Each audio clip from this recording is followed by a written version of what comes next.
পৃথিবীর কোন দেশে সেন্ট্রাল ব্যাংকে ঢুকতে পারছে ভাবে? কোন দেশে?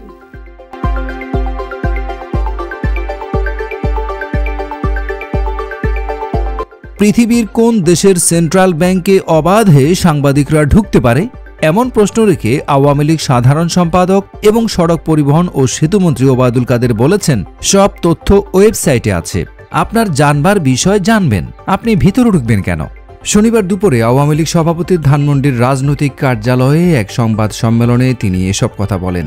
দেশের রিজার্ভ 48 বিলিয়ন ডলার থেকে এখন মাত্র 13 বিলিয়ন ডলারে নেমে আসায় সরকার উদ্বিগ্ন কিনা জানতে চাইলে ওবায়দুল কাদের বলেন, কে বলল আপনাকে 13 বিলিয়ন ডলার? নিউজে বলা হয়েছে। সাংবাদিকদের এমন উত্তরে তিনি বলেন, কোন নিউজে বলছি? আমাদের কাছে হিসাব আছে। তখন সাংবাদিকরা বলেন, বাংলাদেশ ব্যাংকের গভর্নরই বলেছেন ব্যবহার করার মতো 13 বিলিয়ন ডলার আছে। তখন আওয়ামী লীগ সাধারণ সম্পাদক বলেন, তাহলে গভর্নরকে জিজ্ঞেস করুন যে কি কারণে এটা এই পর্যায়ে আসলো।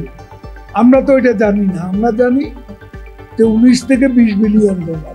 সাংবাদিকদের তো বাংলাদেশ ব্যাংকে ঢুকতে দেয় না, তাহলে গভর্নরকে জিজ্ঞেস করবে কিভাবে? এমন প্রশ্নের জবাবে ওবায়দুল কাদের বলেন, পৃথিবীর কোন দেশে সেন্ট্রাল ব্যাংকে ঢুকতে পারছে ভাবে? কোন দেশে?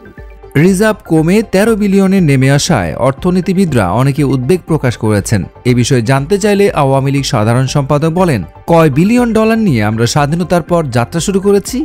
কয় বিলিয়ন ডলার নিয়ে আমরা স্বাধীনতার পর যাত্রা শুরু করেছি?